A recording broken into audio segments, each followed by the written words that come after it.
afternoon. This is Omster. Welcome to more Heroes of the Storm Nexus Gaming Series. This series is a Division B East matchup between La Fan Equipe versus Ground Up. And because it is a replay cast, we won't be doing a draft. There won't be a draft phase. We'll do a quick draft discussion when we first jump in, but other than that, we'll just take a look at what these teams have to offer.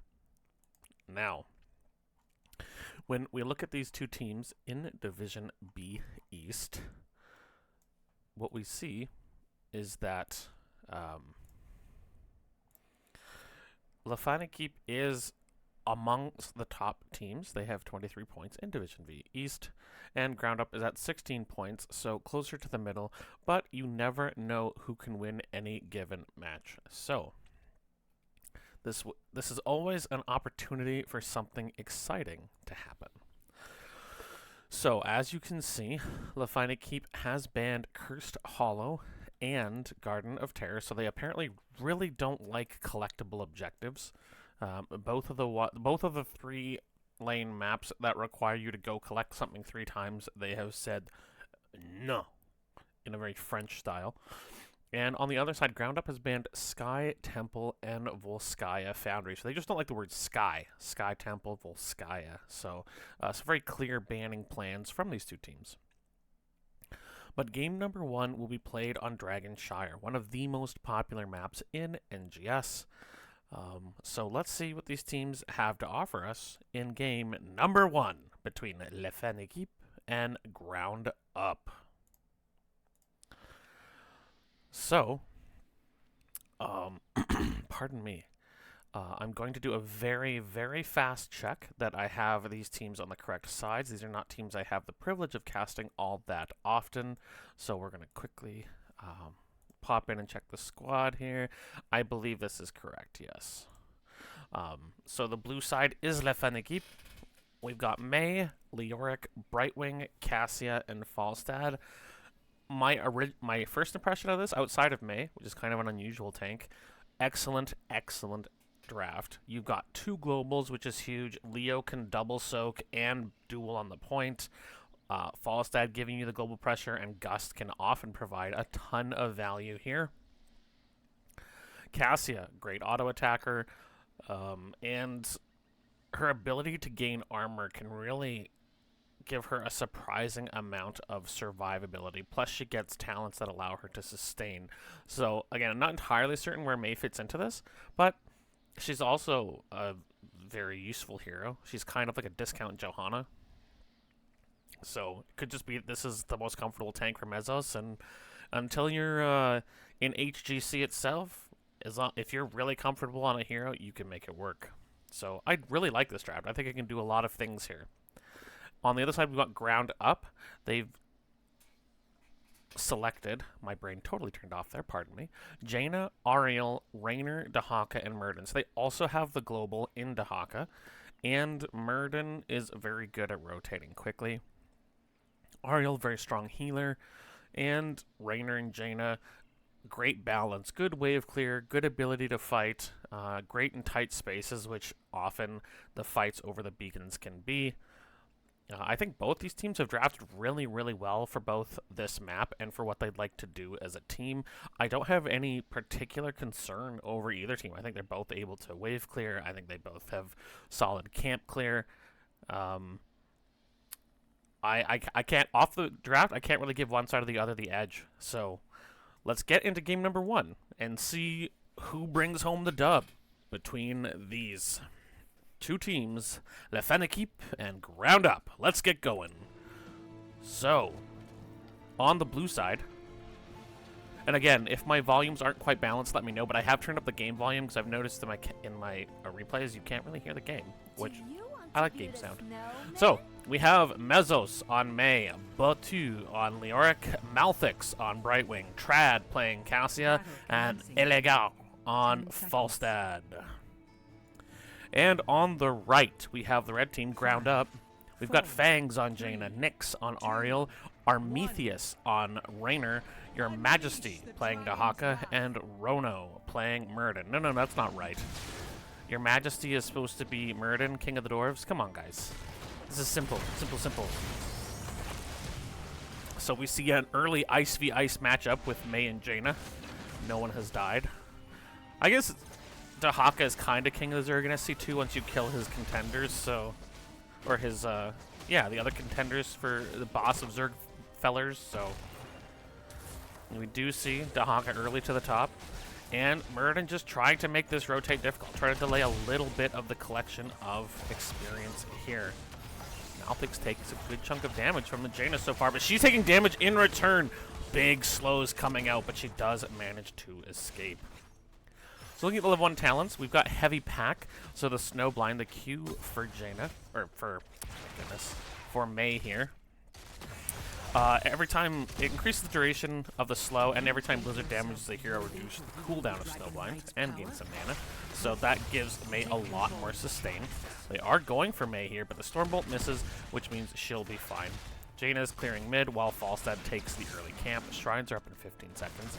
We do see the Fealty unto Death for Leoric, so not going for the Ossian Renewal, an interesting choice. We do have Hypershift for Brightwing. We've got the Thunderstroke, so the Lightning Fury stacking quest for Cassia, and also the stacking quest, so no main auto-attacker here. Both of these characters, which can go an auto-attacking build, in fact going with a stacking casting build with the Gathering Storm Hammerang build. Dahaka is taking top, mid gets rotate to, and Fangs takes a lot of damage, but safely retreats behind the gate here. We also have Lingering Chill here from the Jaina. We have Righteous Assault, bringing the cooldown of the Q. We are seeing an invade here by Elegar. They are trying to take this camp. Now Trad is on it. They're fighting the Murd, and Armethius is here. So is Nyx, but they do capture it. Romo is very low, or Rado is very low. Your Majesty comes in on this Dahaka. The tongue is onto Mei, but she should be okay. It's a 5v4 now as Leoric is still in the top. They're just trying to escape. The cleanse comes out from Brightwing, and they all manage to escape while they have both shrines captured, and this giant camp is doing a lot of damage to this gate here. Meanwhile, Ariel cleans up this other camp that was captured. Rano's taking a lot of damage here. They're trying to finish him off. The bump from Mezzos, is it enough? No, they can't get in there, and Trad is whipped away by Nyx, who helps heal up, and he also taps. So for now, the King of the Dwarves retains his throne. We also see Ace in the Hole for Raynor, enhanced agility for Dahaka, so race car Dahaka build, and third wind. And they do finally catch and kill the Jaina in the mid, but in the bottom, it is another icy character who is being outnumbered, but Mei has tools that allow her to get out of that. In the top, Boto and Your Majesty are duking it out, but with that trait, Your Majesty, the Dahaka, able to out-heal Boto.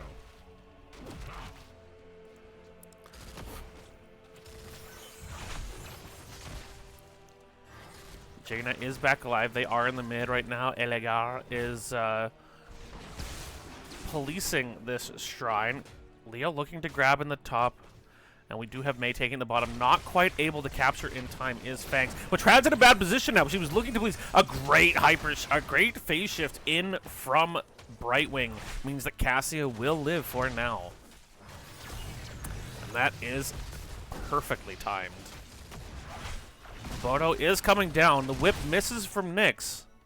But Dahaka will recapture and is digging down right now to the bottom. Looking to capture the second shrine or perhaps put pressure on Mezzos.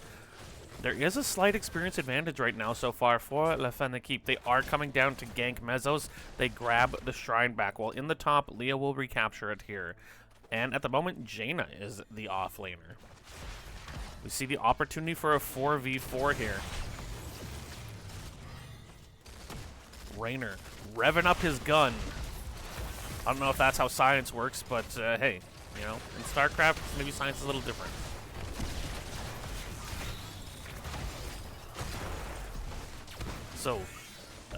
So far, neither team really able to kind of put the damage that sticks to the opposing team. Brightwing and Ariel, both very good sustained healers. Neither requires mana to heal their team, although Ariel's heals are a bit burstier. Raynor takes a lot of damage from Trad here, though. Rono is stunned. He's taking a ton of damage. Polymorphed and killed. And Nyx getting followed up on by Trad. But Armenius and Nyx are able to kind of push back. She goes for the fend. Nyx is alive. They're diving now. Mex drops the Blizzard so low on Nyx, and she has no energy at the moment. Trad trying to hit her with the Lightning Fury, but just missing. In the top, Tahaka recapturing the Shrine. Jaina is soaking it all. So this Leoric has managed to capture Shrines and double soak, which has allowed his team to really format, and they haven't had to use the Global on Falstad too much. Cassia rotating up, seeing if it's possible to gank this Jaina, but Jaina once again moves to safety. Muradin is back to life. Soothing Mist. That's what it's called, not Cleanse. I'm still learning all the terms for the different talents and abilities. It's just so easy to say AoE Cleanse than Soothing Mist. Kind of sounds like a sauna. Raynor is caught, takes a lot of damage, and is blown away by the burst from these two auto-attacking mages in Falstad and the Cassia. Rano and Nyx are here. Fangs rotating down, looking to clear the wave. They do get a lot of damage on a Mei, but Tens come out, and the Gust will disengage them momentarily as the Soothing Mist also comes out. Out comes the Cassia Lightning Ball. The Stormbolt misses a lot of damage onto Rano here. A great whip by Nyx will keep Muradin alive for the time being. So we do see the Ice Wall for Mei. I promise not to try to do a lady voice again for as long as I remember, so 2 minutes. We have the Entomb for Leoric, Blink Heal for Brightwing, Lightning, not Lightning Ball, from Cassia, and the Mighty Gust from Falstad, which we've already seen used. A lot of damage on a Trad. The Haymaker does come out from Muradin, knocks her towards Nyx, but not able. Trad taking more damage, but here comes Falstad as well. They're outnumbered now. It's a 3v4. They're putting damage onto Fangs and Rano. Elegar asked to barrel roll away as the Jaina damage is pretty big. Trad forced to back up again. Every time she stops moving, she loses armor, but it's back up to 3. The Ice Wall comes out, which is going to position them for some big damage. Out comes the Crystal Aegis, and the dig from Tahaka is here. Fangs barely making it alive. But now it's a 5v4 as Armenius rotates down as well, and they are outnumbered. And it looks like once again another Mighty Gust will forcibly disengage the members of Ground Up. So we see Water Elemental, Summon Water Elemental from Jaina, the Crystal Aegis from Ariel, Hyperion from Raynor, which was just procced, Adaptation instead of Isolation for Tahaka, and the Haymaker as opposed to the Avatar for the Muradin. We are at level 10s and still no first Dragon Knight. This gate has been fairly damaged by how well Leo's been able to push this wave priority forward. Some damage on both gates here. In the bottom, Raynor dies as Jaina has rotated away, and it's still a 4-man here. And again, Leoric's ability to just create wave prio is doing so much here. Brightwing is on the point. Rano takes a ton of damage, and with Raynor gone, they either have to wait for Jaina to rotate or they have to give up this bottom fort. It is so low. The Haymaker comes out from Rano trying to save this, but it's not going to last for very long as Malthix tanks a couple of shots and the fort is down in the bottom. Water Elemental is summoned. A barrel roll from Elegar keeps him safe, and the Soothing Mist comes out. Another missed Stormbolt from Rano. He's been having a hard time hitting all of the Stormbolts this game, although it could just be that Blue Team has been sidestepping like crazy people. Brightwing will back, but the spaceship means you can return at any time. Rano seems to sniff it out, jumps over, and Malthix is forced to back behind her gate. Leo rotating the safe way. Now, both shrines have been collected by Ground Up, but Falstad is here to guard in the middle, and Leoric is recapturing the shrine in the top. Camp is cleared. They're looking to invade here. They jump, and here comes the Haymaker and the Hyperion. That feels like a little teensy bit of an overspend in terms of resources, but I'm not here to specifically call out anyone in particular. I'll take my $3 later, Mezzos. Wink, wink. No, I'm just teasing. Of course, we never call anybody out. We just want to see great hots. Elegar throwing out the Hammerang. The Water Elemental is someone. They're going to push hard on this bottom gate. It is a 4v4 here. Fangs takes so much damage. And again, these stacking characters are doing this. But we do see the, yes, She is just finished, and so she does use her Ice Block. Armenia's getting incredibly low in the back. Dahaka digs down. It's a 5v4. The Soothing Mist comes out, but the tongue lands on the Falstad. And yes, they attempt the phase shift, but it's not quick enough. Falstad, a very useful character, but with a very small health pool, and he is blown away after being grabbed by the Dahaka tongue. After the dwarf on a duck got tongued by Dahaka, and it must have been the duck that got grabbed because, you know, he didn't pull Falstad off his duck. And so they are captured and murderized. Muradin betraying his fellow dwarf. How rude. Maybe he was just jealous of the duck thing. Mezzo's backing them off with blinds and blizzards. We do see Cassie and Jaina matching up in the mid here. And in the top, the offlaners are doing offlaner things. Oh, and here comes the Entomb. Your Majesty looks like he's going to go down. He does use Burrow. He's using his trait. He's using adaptation. Every tool he has to stay alive, he's using. And it manages to work. As he throws every skill he has, the Dahaka stays alive. Here comes Rono. Another Stormbolt misses onto Malthex, and Armethius is down. The kills are 5-1 so far in the favor of Equipe. Mezzos, though, in a bad position, getting caught by all this Jaina damage, and is murdered. It's a 1-4-1.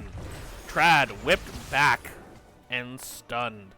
So we got basically a full whip build here for Nyx. We don't often see this on Ariel. We often see kind of a Searing Light build, possibly, you know, Detainment Strike is really liked. So Nyx has got his own, or her, Nyx has got their own feeling for what they like. Now Rana will jump in, a good Blizzard, and the Ice Block again saves Fang's life.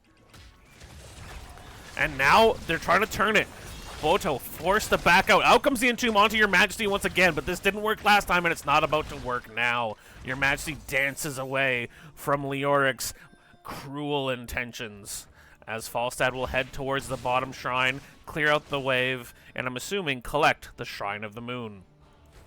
This is the Shrine of the Sun. Isn't that fun? Rana will jump in, which forces Helegar to barrel roll away, and he will fly to a safer position. If you want to teach your kids about shapes, Heroes of the Storm, Sun, Moon, easy peasy. Helegar going for the giant camp here as Raynor captures the one on the side of Ground Up. And we have, as is fairly normal in this game again, each side with one shrine. Mezzos jumping in, they're jumping on Ronald, but they need to be careful going behind him. He does have Haymaker. Huge wave in the bottom here is being cleared out by the May and the Brightwing as the shrine is recaptured. There are two top at the moment, meaning that they can't really contest this here, but they are jumping. Out comes, oh, a beautiful Entomb, and the Ice Wall comes out as well. It actually saves both of them. The Lightning doesn't know what to do, but it finally has the freedom to kill Ariel. The Tongue is onto Trad. She's dragged into the opposing team, but it's a 5 versus 3 here, with Jaina having to rotate slow. Armethius taking a ton of damage. The Fen comes out from Trad, and Helegar barrels in and kills him. Rono is so low, he goes down as well to the Cassia W, which I definitely know what it's called. Your Majesty killed as well. So far it is a 4-0 for Equipe, and I think we're going to see our very first Dragon Knight as Falstad flies to the Shrine of the Sun, and this team positions to grab it here. It's definitely called Blinding Light. And I didn't think it was called anything else. Dragon Knight is captured. And is smacking away at this fort. In the bottom, Mezzo is putting pressure onto Fangs. Ice v Ice once again. Out comes the Blizzard. The Ice Block is out. The Ice Wall comes out. Hits nobody. But it was a good intimidation tactic.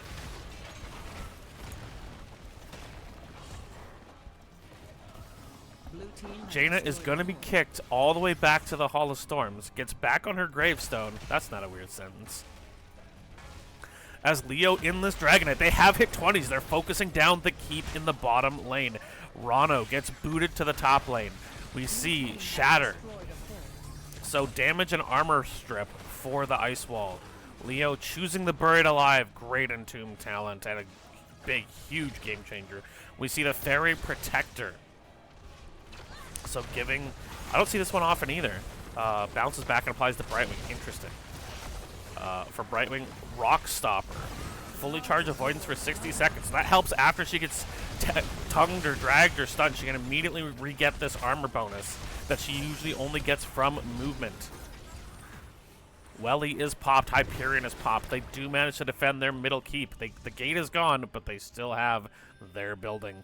And that was really just the first... That was the first Dragon Knight we've seen this game. They managed to get top fort. They got bottom keep. Bottom fort was already gone. They also got middle fort. So a lot of damage there. But again, 20s have come out. So we do have the Rock Stopper, and we have the Wind Tunnel from Falstad as per usual. They're almost level 19 on the side of Ground Up, but they do need to soak some experience here. Raynor has gone bottom, but now there's a huge push, and this minion in the back does give spell armor. The Wind Tunnel comes out, allowing them to push even harder into this keep, also making sure everyone stays alive as Raynor solo pushes the bottom. James Laner to the rescue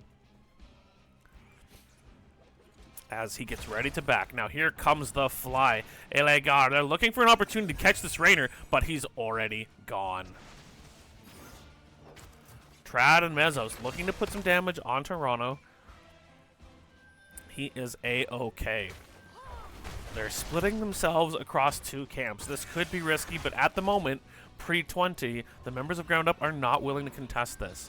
So Leoric starts the bottom. Just thwacking them. Did he take the yes? Or no, he didn't take Neo Peasants. He took Paralyzing Rage. He's going to back. We're going to see the shrines recapturable in about 10 seconds here.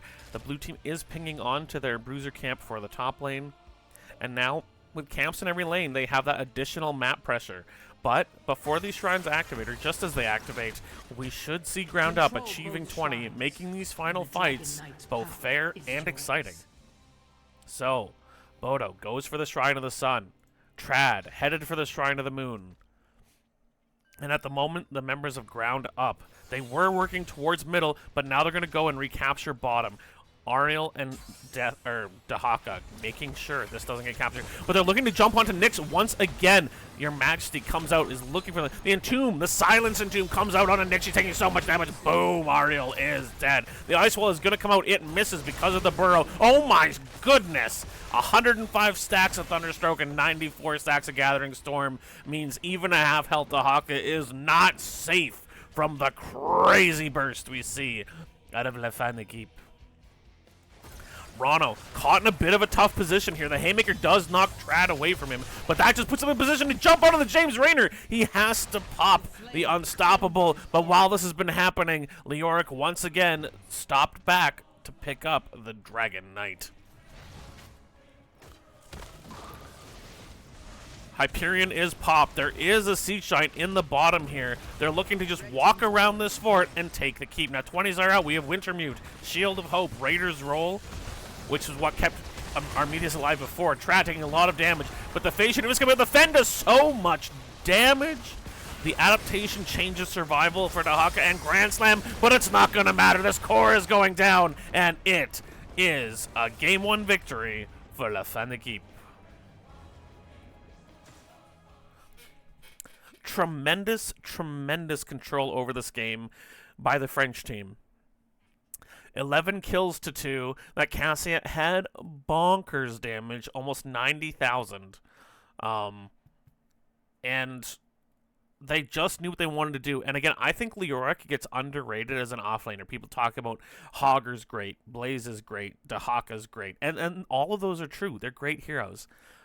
Leoric's unique ability to push waves out just over and over and over forever can force a map into your advantage. Just constant wave prio push can make the, and he doesn't even have to put himself at risk to do so. Wraithwalk means he can walk away and not die. He can do the two things that are most important for the offlaner. Clear waves, don't die. That's all you have to do. And so I found in this game him constantly pushing those waves toward Dahaka having just slightly slower clear time and joining fights meant that Jaina kept getting sent mid, and that gave the 4-man of La Fin de Keep great control over those bottom fights. And while I would say the team fights themselves were fairly equal, I think that the members of Ground Up did a fine job in those fights. They were often on the terms, these preset terms of La Fin de Keep, which led to their win in game number 1. So game number 1 will go to La Fin de Keep, and we will see where we're going for game number 2.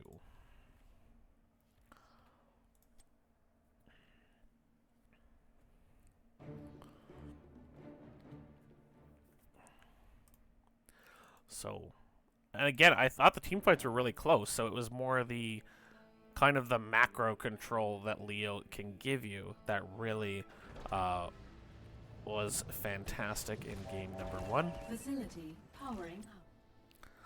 So, let's have a quick look. So game number 2 is going to be on Brax's Holdout. So another map very much about who's getting sent where. Well, thank you, Mesos Dingus. Who is going to help you maintain control of 2 points. So the flow of Braxis is very similar to the flow of Dragonshire, and we're going to have to see a little bit better resource allocation from the members of Ground Up if they don't want to see the same result as game number 1. But without further ado, let's bring you guys on to Braxis here with me and these teams, and we'll see what they've drafted this time around in game number 2 between La Fin Equipe versus Ground Up. So, we do still have La Fin Equipe in the blue. They've drafted Johanna, Leoric, Anduin, Falstad, and Cassia. So the core of this team is predominantly the same. Leo, Falstad, Cassia are going to do much the same thing. You've got global pressure from Falstad, which is well used by Helegar last time. Trad's Cassia was fantastic. Don't fix what ain't broken. And Leoric, once again, now he gets less value. He can't double soak as well here. He's a moderate duelist, but again, unless he gets double teamed, there's not a lot of people who are going to stop him from just pushing in and doing great work. Johanna, so we no longer have discount Johanna, we have real Johanna. Yay, I'm sure Mesos feels good. His May has evolved into a Johanna. And we have Anduin for Malthus. So Brightwing can be very good on this map, but I think Anduin and Ariel are probably the most contested healers for this map because of their ability to just output constant heals. So I'm really looking forward to seeing what they can do. Again, they use the core of this last time really well. The Cassia, Falstad, Leo really well. Johanna is fairly similar to the May in terms of the zoning and the grouping of opponents and the Anduin heal. So again, I think that because they haven't changed their style from game 1, game 2 should look like game 1, at least for La Fin Equipe. In the red, we're seeing quite a change in how they'd like to play the game. We've got Zul'jin, Varian, Gazlo, Malthael, Stukov, so a double bruiser composition. Now, Stukov Varian is incredibly dangerous. It says, you give us one guy, that guy's dying. It doesn't matter who. And that can be extremely dangerous. And Zul'jin can output incredibly high DPS throughput. So I agree, Calamancy. Ariel is busted here because of the non-stop sustain. So I'd say the core of this team is the Stukov variant. Zul'jin just lock someone down, blow them away. If Zul'jin goes for root at 13, they're locked into the puddle and may die to low blow. So a really strong core of a team here for game number 2. Gazlo is excellent at point control and has ranged attacks from the turrets, which Leo doesn't like dealing with ranged attacks, so that's solid. And Malthael is a character that can switch back and forth. On a pale horse, or I forget what the other level 1 is, he can increase his own movement speed. They're trying for something entirely different. They didn't feel like their point control was effective enough in game number 1, so they tried for a very different style of point control, a pick style. So we'll see if this change in strategy is enough to win game number 2 and bring us to a game number 3 here in Division B East between Equipe and Ground Up. But without further ado, let's get this game rolling. Also, can you guys hear the game sounds? I sure hope you can. In the blue, we've got the French team, Equipe. We've got the Mezos on Johanna. We've got the Batu on Lioric. We've got the Meltics on Anduin. We've got the Elegar on Falstaff, the Dorf on the Le Duc.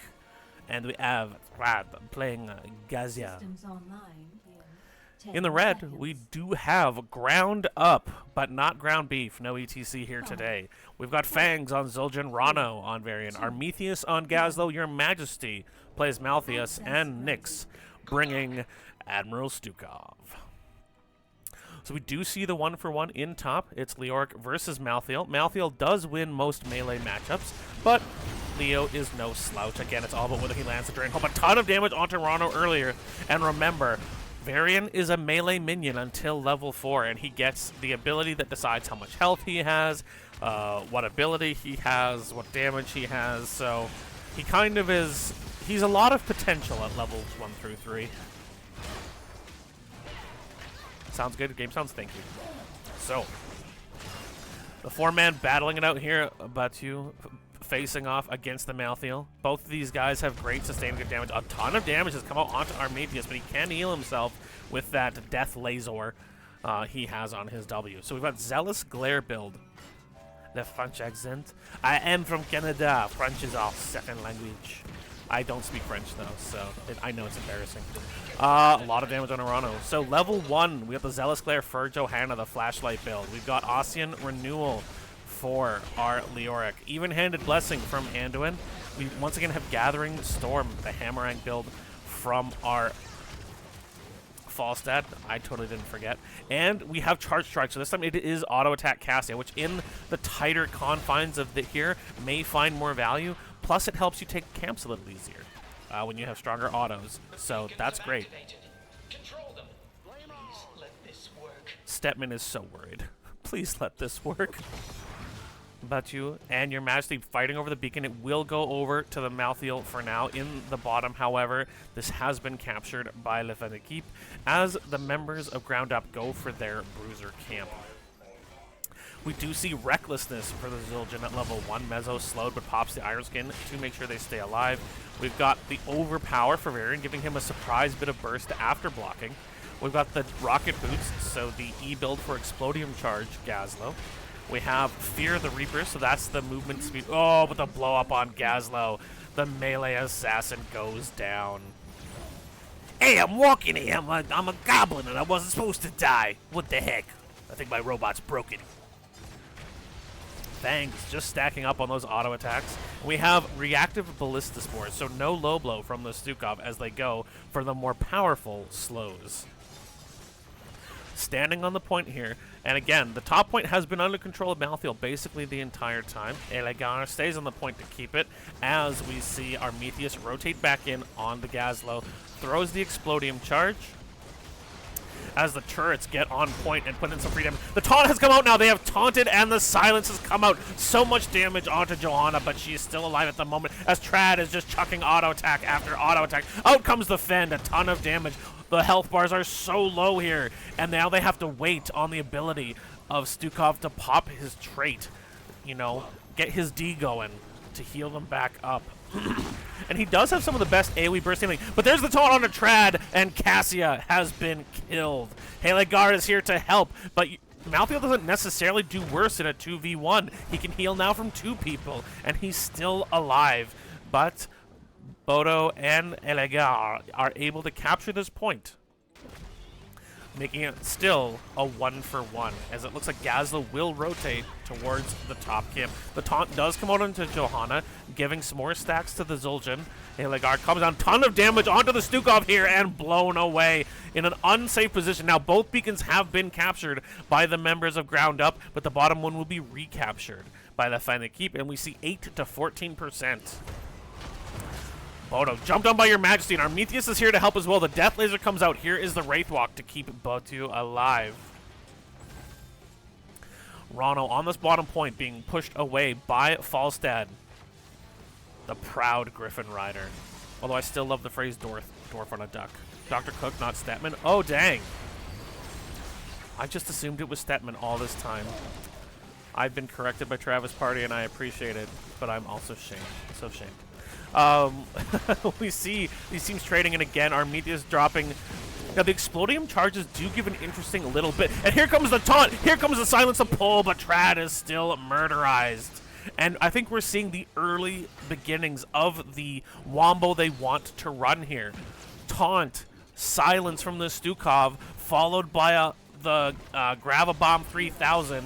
Leo does get killed in the top lane. Elegar has flown up to help, but Your Majesty, while low on mana, still able to suck the health out of Dwarf and Duck. Both these beacons have been captured now by Ground Up, and they're up to 60% already on this Zerg summoning beacon. Fangs has now rotated to the top lane as the top gets recaptured by the members of the Equipe. In the bottom, Mezzo standing on the point, looking to take it back. There's the taunt, though, onto the end when the silence comes out, and boom! The son of Varian is murdered by his father. There are problems in that family. Fangs has come down now. Mezzo's taking chunks of damage. Blinds Fangs to stay alive, but it is now a 4v3. Trad trying to decide which direction to go. Can't decide. Gets caught and taunted by Rano. Boom goes the Dynamite and the Cassia. And that is 100% to 8.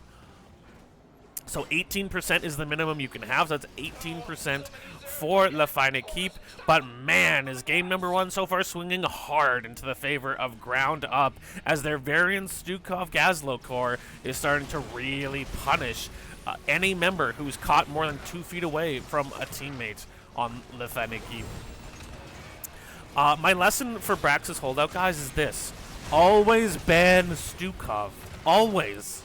He's so strong on this map, especially with a variant. It is disgusting. The clear is going fairly well for the members of La Fine Equipe. They do pull together, but no Blessed Shield yet to pay for that, or Entomb.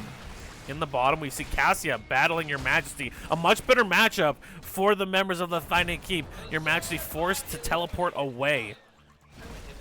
Both Zerg waves are killed, and the Ford has only taken out 10% damage. So this has worked out well so far. But 10s are about to come out. They kill the variant. Armetheus is low. 10s are coming out here. There is the barrel roll. The 3-man stun does not save Gazlo's life, as once again, a Brooklyn brawler has been taken down. Fangs and Nyx see that their camp has been attacked, looking for some damage with the Arcanite axes, which he did take. Twin Cleave at 19 seconds. Guillotine instead of the Taz Dingo. They're looking for the blow up on these taunts. We have Warbringer from Varian, Gravabomb 3000 like we predicted, Last Rites from Malthael, and the massive shove from Stukov. 10's now also coming up for La Fine Equipe. We've got Blessed Shield from Johanna, Entomb from Leoric, Light Bomb from the Anduin, Mighty Gust from Falstad again, and Ball Lightning from Cassia again.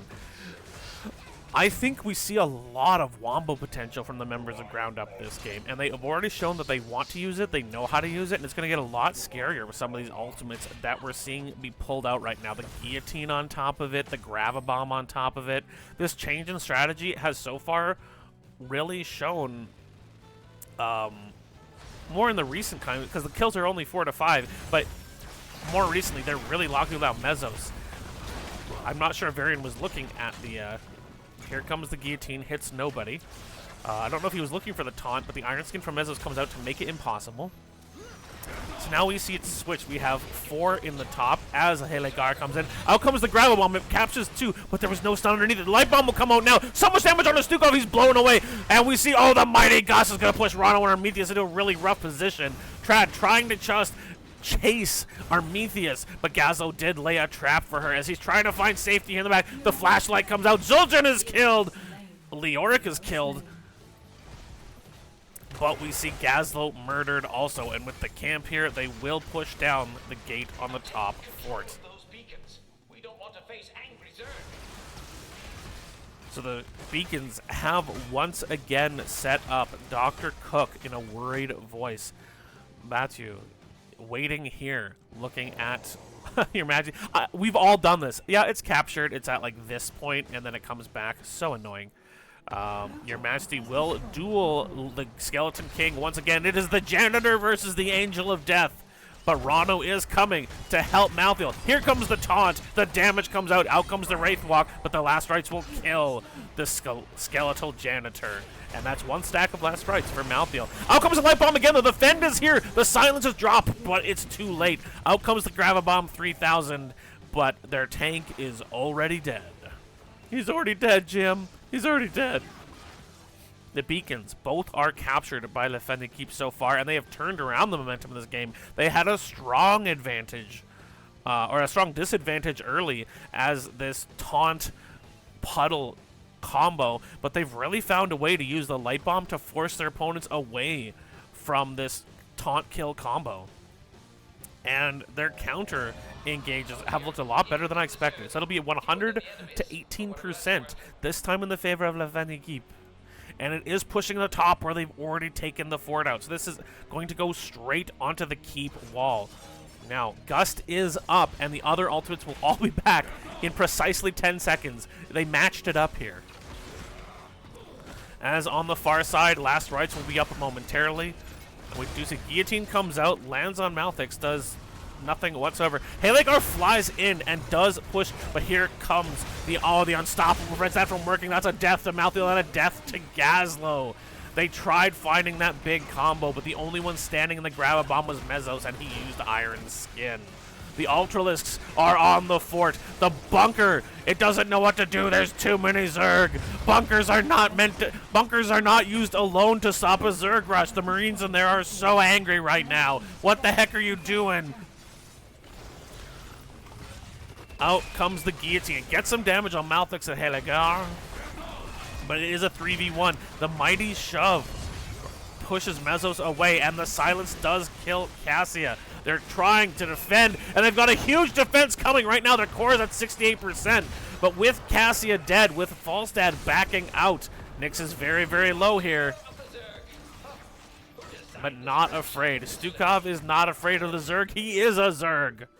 Bottom fort does go down to the Zerg that were helping ground up, meaning that while they only have 62% of the core, they are still alive for now. It's a one-level advantage for the members of Equipe so far, but this game is not over. I think that Entomb also made a huge difference there, as the melee members, the Gazlo Malthael, had tried doing some protection at the gate, and the Entomb caught them. The Light Bomb really froze them, and then the crazy damage from the Cassia Falstad blew the way. So we do have 99 stacks on the Gathering Storm, which will do, let me do the math here, a lot of damage, guys. That's what the math says. So camps are being both... all the caps are taken on both sides except for the boss and are being cleared also. It is 5v5 though. Mezzos gets shoved back into another country. Nyx gets caught in the Entomb, but the taunt, the stun, great pull by Malthix, keeping the Skeleton King alive. Absolutely splendid pull there. Great work to Malthix. Out comes the Gravabomb. It's going to go into Mezzos. They pop the Last Rites. Mezzos is killed by Malthael. The Light Bomb did go out, but not enough. Trad now taunted, a great gust, keeping Cassia alive. But it's a 5v4. This Malthael damage is looking tremendous. Trad is going to go down. And here comes the stun. Malthix slowed, trying to get away. The Wraith Walk from Botu, but they kill it. It's a 3-0 for this team, desperately trying to find their way back into the game. Fantastic work. Ground up. Not done yet. They're going to go for boss. Malthael sent back to deal with the Bruiser Camp and the Catapults threatening their core. But this boss is going down fast, as Zildjian already has 37 stacks on the auto attack and 58 on the Arcanite axes. This is a damage machine, this troll, as the boss will charge towards the top lane and look at taking out this top fort. Both beacons in the hands of Ground Up at the moment, as the last two members come back to life for Equipe. The Entomb comes out. It won't hit anyone. So much damage goes out to Badu. Out comes, oh my goodness, he's alive with 160 hit points as the Guillotine comes out and almost finishes off the King. which in a way is kind of poetic because I believe he died to one of his knights cutting his head off like that. So I think that's what the lore is. I think he was executed guillotine style. Mezos will jump out and group them up with the Iron Skin. The boss is doing huge damage, but while this is happening, the beacons are ticking away. It's going to be 100% to 0, or 18 essentially, for in the favor. And another big turnaround. This game's momentum has been swinging back and forth, and it's just tremendous to see such an even matchup. Once again, Mezos gets shoved away by that massive shove from Nyx, and here come the Zerg, the little Zerglings, the boomy Banelings, the self-important Hydralisks. They always just seem like they think they're so cool with their little claws. Ultralisks, Guardians, the whole lot are here. And Mezos takes a lot of damage so far, but out comes the last rites, and Johanna is kept alive by Malphix. Excellent healing at the perfect time. The keep is already down to half, and it will go down as it's being destroyed by these Guardians, and the Zerg are just dropping. Now Experience has swung back, a slight advantage here. There's the taunt onto Helegar, and Falstad is dead. Out comes the ball lightning, though, doing so much damage. The light bomb comes out as well, as does the Entomb. It locks down Gazlo, and now he's killed. Brad takes so much damage, though, and he's killed. Mezos is low, is also killed. It is a 3-for-1 so far. Batu and Malphix desperately trying, but this is going to end the core with the Zerg, and that means we're going to game number 3. GG. Game to ground up. Well, they certainly weren't ground down after that game number 1 loss and that swing of momentum in game number 2. Ground up just kept getting back up and swinging. 14 to 12 kills, and although they had a couple of misfires with their combo, they took a breath, brought it back together, and they let this scaling Zul'jin and this high damage Malthael start melting the front line. And they went back to what made them successful in the early game, finding squishy targets, taunting them, blowing them up, and it led them to this huge win in game number 2 where it just snowballed in their favor. They got a team fight kill, they captured some Zerg, they got the boss, and then the Zerg ticked up for them. They pushed with it, got another big fight. So just great work. This change in strategy worked fantastically, and I wonder if we'll see an equivalent change in strategy or a Stukov band for game number 3. But that is game number 2. It will go to ground up, so we will get a game 3. I'm not excited. You're excited. Shut up. So let's see where these teams take us for the winner takes all game between the Equipe and ground up. It looks like game number 3 is going to be on Alterac Pass. A huge map, lots of opportunities for macro, 2 neutral bosses, 1 on the top, 1 on the bottom. Absolutely fantastic map, and one of my personal favorites. Even though I don't have a great win rate on it, I love Alterac Pass. It's big, it's fun, it's brawly, and in Storm League you usually lose half your team at least twice over the objective because people trickle in like it's what you do.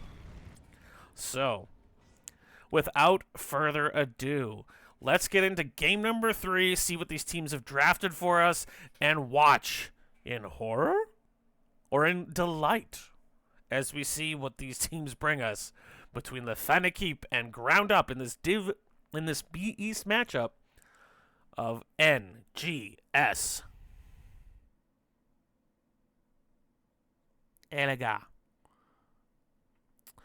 So I do know that about French, but I thought if you had an S, you still pronounced the letter before it in French from my high school French I took many years ago. But thank you for the correction. I thought it was Elega, but I guess it's Elega. Elega.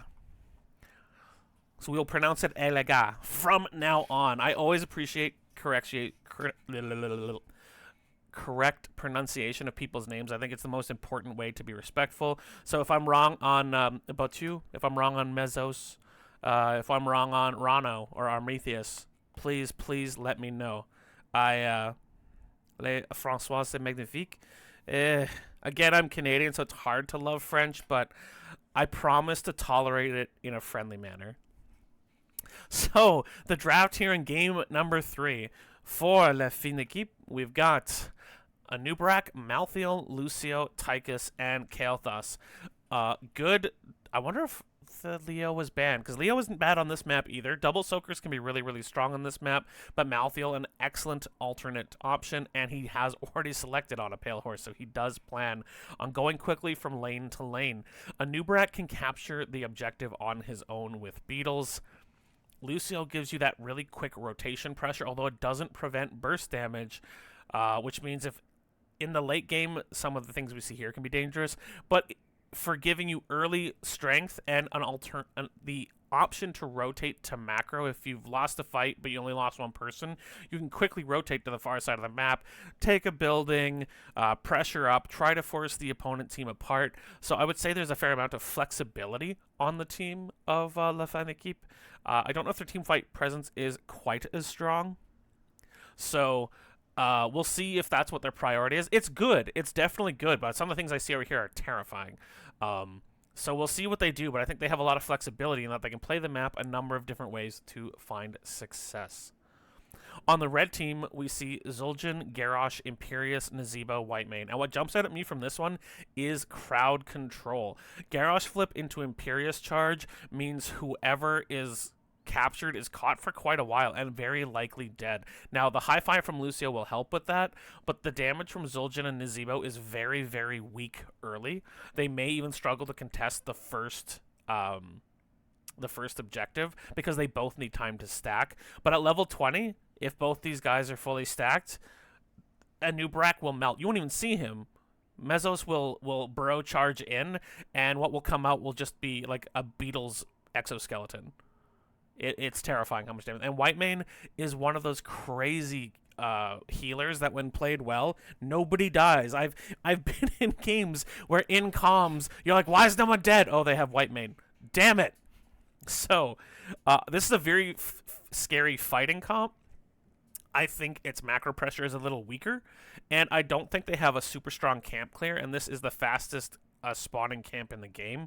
So, this is a draft meant to scale and crush the mid to late game over objectives, over bosses, and just push wherever they want to push because who's stopping it? So really curious to see which way it goes.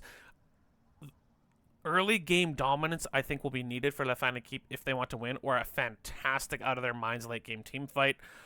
Playing it slow and winning late game team fights is how Ground Up will win. Those are my predictions. Let's see if I'm nuttier than a fruitcake, guys. Game number 3 between La Fine Equipe and Ground Up is happening right now.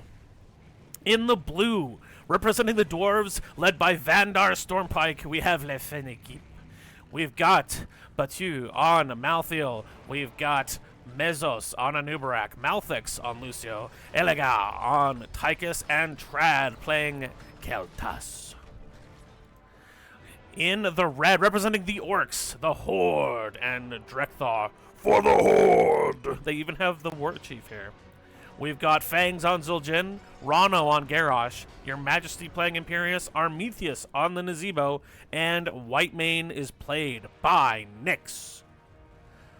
We've got Regeneration Master, which makes sense into the heavy auto attacks of our opponent, and the percent damage too. There's the flip onto, but the burrow charge will get Mesos out. Nazeebo attempted to kill Zul'jin out of jealousy, but once he realized that he was being viewed, brought the wall down immediately. On a Pale Horse for Malthael, at Celerando for, we've got an Italian word on the Brazilian DJ. For the Lucio, Quarterback for Tychus, and Mana Addict for RKT.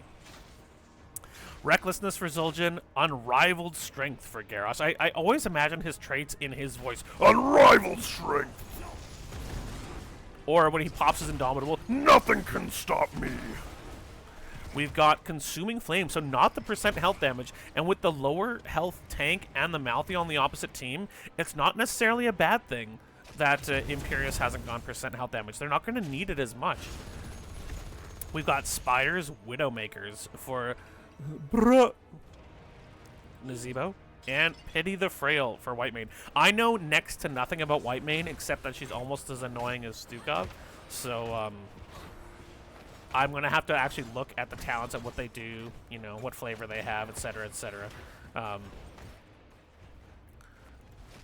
Because I just don't see a lot of her. A lot of people play her. She's really good. There's the CC and the kill onto the Garrosh. A perfect combination of crowd control. And, wow. First blood will go over to La Fan Equipe here in game number 3.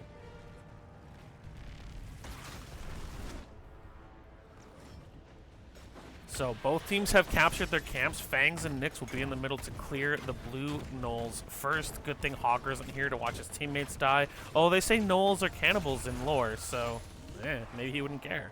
Maybe he'd be like, ooh, lunch. But you is pushing in your Majesty, and until 7. Now the Consuming Flame does help wave clear. Another kill here.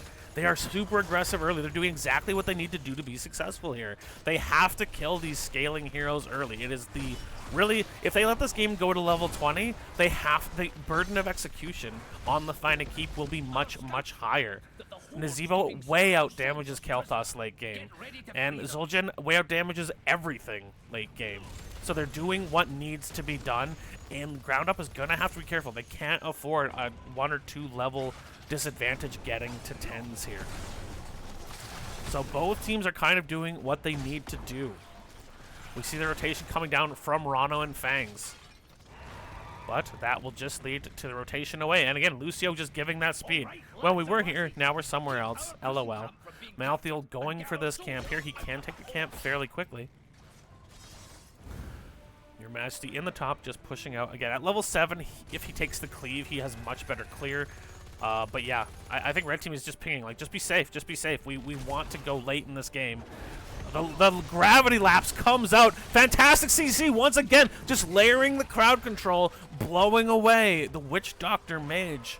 And it is 3 kills for nothing on what doesn't look like a pick comp, but somehow between Kael'thas, Lucio, and Anub'arak is a pick comp. That does mean, however, that the first camp was unguarded and is going over very quickly to the members of Ground Up. The rotation has come in, but they are backing away. They were down a hero, Nazeebo just coming back now. And again, that Lucio giving an already decently quick team even faster rotations means their early game pressure is tremendous. They jump onto Garrosh again. Lucio skating on the walls. No respect for the furniture, this guy. Imperius once again clearing top. They've hit 7 a little bit behind because they are down these 3 kills. Mezzos, they're pressuring the Imperius. They're going to jump on Imperius, so he's taking so much damage. The percent health and the quarterback toss kills not Helegar, from Helegar, kills the Imperius. Your Majesty is down. Your Majesty is down. Your Majesty is down. They do capture the point. Rano gets very low, and the Secret Service has let Your Majesty die. The King of Heaven murderized by a lowly convict. That has got to be embarrassing. So we do see the cavalry riders come out on their ram mounts. The dwarves are ready to play, and they brought their hammers for knocking down buildings. I do like the little signs of like the alliance, or if the orcs come, the horde sign comes. It's a nice touch. It's a nice touch. The mini-map marker. So, if you stand in this circle, you get a damage amp. I'm not sure what the percentage is, but you do a good chunk more damage, which lets you duel, which lets you dive, or at least encourages you to dive a little bit more. We do see a 2-2-1 defense, but we do see Nyx coming down. She's going to have to try and save Rano, who's taking a ton of damage. The CC coming out is crazy. Lucio does get flipped. Malthus is in a rough spot, can skate along the wall to survive. They're pushing them back and attacking these bottom fort. It's at about a quarter now. And it is down. Top and mid lose their gates, but have managed to save their forts from this dwarven cavalry.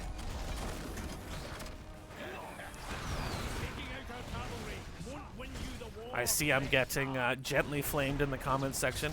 I earned it. I earned it. Oh, so I thought you meant entertaining as in lel the mistakes. But we see Tens come out. The Phoenix is here. So much damage onto Elega here, though, as Tychus got flipped in and is murderized in that Odin.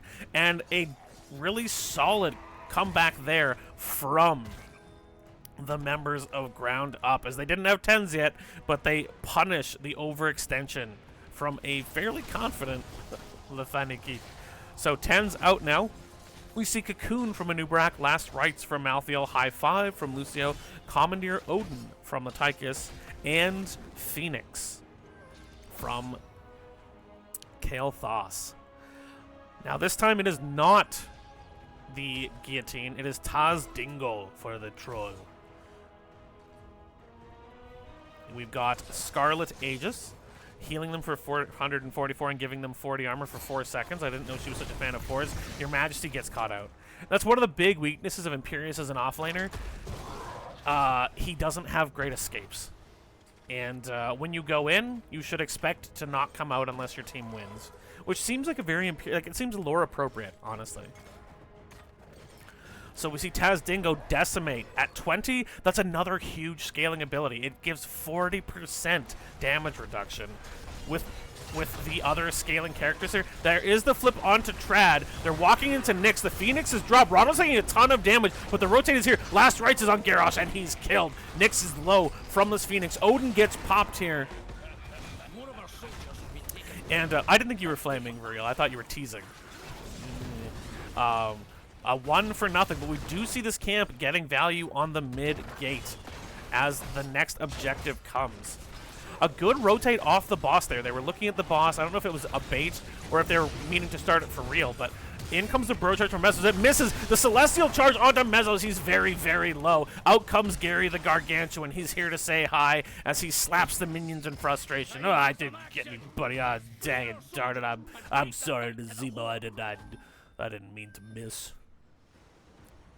I'm gonna go home now. Is that okay? Can I go home to Zemo? Okay, bye! Anyway. We see the camp being collected here. So we do have Gary the Gargantuan, Angelic Kidnapping. I refuse to call it Wrath of the Angeris. This is Angelic Kidnapping. And those are our 10s for both teams. 13s have been achieved, about a full level ahead here for the members of La Fan Equipe. I don't know if it's Fin. Is it Le Fin Equipe or Le Fan Equipe? I don't know. I'll get another French lesson after this game. So they're capturing the camp where the dwarf has been held. Big padlock on that gate. I don't know why you'd need a key that size, but at least it makes it clear.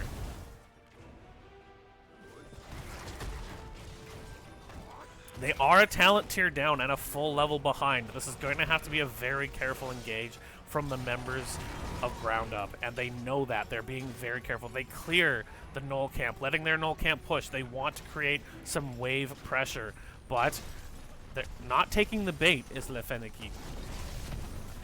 There's the slow, the flip onto Mezzos. He still has Burrow Charge. He Burrow Charges out, but he's at half health. The Gravity Lapse does catch Nazebo, and the Phoenix comes out as well, just to zone, which means the Cavalry have once again been captured, or have been released, and I'm assuming that means the Orcs were just executed off screen by the Dwarves, which seems kind of mean, but anyway. A slight distraction by Malthael on these Knolls means the minions in the tower will take care of them. A hard push in the bottom. Look at all those little gunners. Like, hey guys, we brought our pistols, we brought our blunderbuss muskets, it's time to kill. Gary the Gargantuan summoned again. Don't worry, Nazebo, I'm gonna hit some guys this time. I'm really gonna do some. Ow! Okay, I'm going home. In the top lane, it is Batu versus Your Majesty. As this fort is going to know, one thing, Malthael isn't the greatest at diving because he doesn't have a huge hit point pool. The Angelic Kidnapping misses. Your Majesty does good damage. Now, Imperius can duel very well, and the higher level he gets, the better his dueling talents get. Oh, the Celestial Charge hits. This might be it, but the Unstoppable comes out. 100 hit points and the kill by Your Majesty. He does manage to get it. So, That always feels bad. I'm an offlaner, and I can tell you it feels bad to lose the 1v1. But excellently played there by Your Majesty, and getting just a tiny measure of revenge for all the times he's been killed this game. They get the gate on the bottom, but the keep solidly defended by ground up. And mid is defended well. Top fort is at about 10%, and it seems like La Fin Equipe wants to handle this right now. And it's gone. There is the Celestial Charge, and the flip onto Mezzos. He still has Burrow Charge. He does get out. The Decimate is coming out. Huge slows. Phoenix comes out as well. Mezzos getting low. Cocoon comes out onto Garrosh. I feel like that's the first Cocoon we've seen this game. They just haven't needed it yet. And we are starting to get into scary scaling territory. Big stacks on Nazeebo, but unfortunately Zul'jin has hardly been, they really haven't been giving Zul'jin an opportunity to stack. Only 9 stacks so far. 43 globes on the Mana Addict, meaning a big mana pool increase for the Kael'thas, but they're looking at this boss. Are they willing to have a 5v5 fight over this? It doesn't look like it. Both teams being very well. They're going to jump in. They try to jump on the Nazeebo, but the Shadow Dream is a great Celestial Charge there. Armenia is getting incredibly low, but so is Mezzos. The Scarlet Aegis does come out, healing and armoring up the team. The Angelic Kidnapping does get Malthael. He's in the middle of the team. The stun, the flip, the kill on Batu. Here comes the Burrow Charge, and the Odin doing lots of damage to the backline, but these Decimates are doing huge slows. The Phoenix comes out again. The health bars are so low over here for the members of Ground Up, but they're still winning this fight. Oh, the living bomb kills Imperius and gets onto Armenius, but it's going to be chased, and Malthix gets the kill on the Nazeebo. Nick's not quite able, so they turn a losing fight into a 2v1, and now they will go for top boss, as the prisoner objective has just come online. Garrosh coming mid. This camp has been dealing damage to, I think, their last surviving gate. No, they got a full gate here. And also, a huge minion wave is pushing the bottom. The keep is at about a third. Fangs sent to deal with that. Tychus's minigun tearing through this boss. Trad, the fire mage, steps into an ice puddle to show who's really the boss. Only an alpha need to prove himself to a puddle, honestly. If you can't tell, I prefer dwarves. Just a thing. Your Majesty does come in, uses the W, which I definitely want to go, Solarian's Fire, to prevent the capture. They are here to defend the Mezzos, and interesting, they jump on Rano, but he uses the Indomitable to keep himself unstoppable, but already down to 40% health here. They also need to defend this boss, though. Celestial Charge used to get over the mud, not letting himself be slowed into the fantastic, thus far, crowd control of Mezzos, the lockdown, as Elegar deals with these minions. Boss will go down, doesn't even get the full gate here. A great defense here by the members of Ground Up. The Beta Barbs will slow their attempt through here. Oh, a really good Flame Strike between Fangs also takes the Living Bomb. There's the throw into Mezzos. He does still have the Burrow Charge. Your Imperial Majesty tries to get on the backline, but he's taking so much damage. The Cocoon comes out onto Nyx. Out comes the last rites, but the Taz Dingo saves Fangs. And great Celestial Charge from Your Majesty. The Scarlet Aegis comes out and heals the whole team, but there's another Burrow Charge from Mezzos. Thrown in is Batu, as Helekaz is getting very low from Your Majesty. Very low is Batu, but he's still alive. A great blow up there onto your Majesty. I don't know why I added Your Imperial Majesty. There is the throw out for Fangs of the Living Bomb. He's barely alive. The jump onto Rano, he's taking a ton of damage. Somewhere in the back, Nazeebo went down as well, and that is a 3-for-1 as the camp killed the mid fort, and the rest of the cavalry is coming. Reinforcements are coming as the Horde and Drekthar in particular are hard pressed by the members of Le Fin Equipe as they attack this bottom fort as well, taking as much armor off of Drekthar the Orc as possible. He's not very well armored to start with. He didn't even bring a shirt, and it's cold out. Look at this guy. Furs, armor, big hammer. This guy's like, shirt? Shirts are for wusses. Cavalry coming in, 3 to defend. Nazeebo will be up in 3 seconds, and Garrosh in 8. They're going to attack this top keep as well. Anubrak is back now, but he does have to travel the entire length of the map.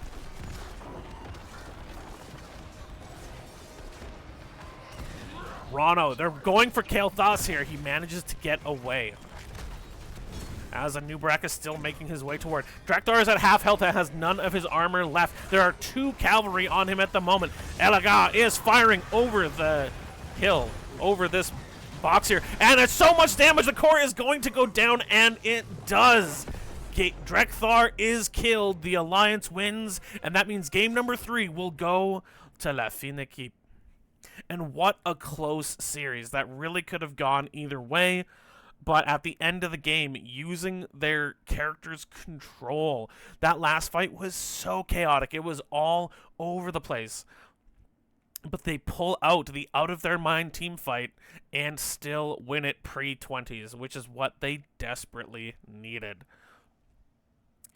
Just fantastic play. I think Trad's Kael'thas looked... I was going to say it looked incredible, and the stats bear that out. Double Zul'jin's damage. Just played so safely, so smartly. There's nothing wrong with Elagar Tychus, but I think Trad's Kael'thas was the star of the show that one. Mezos hitting so many great crowd control chains. Just fantastic play. I feel like they keep saved their best play for game number 3, and it earned them the win. So, with that, this will be a 2-1 win in this 3-game series for La Fine Equipe. That puts them near the tops of the standings in Div B East. And congratulations to them.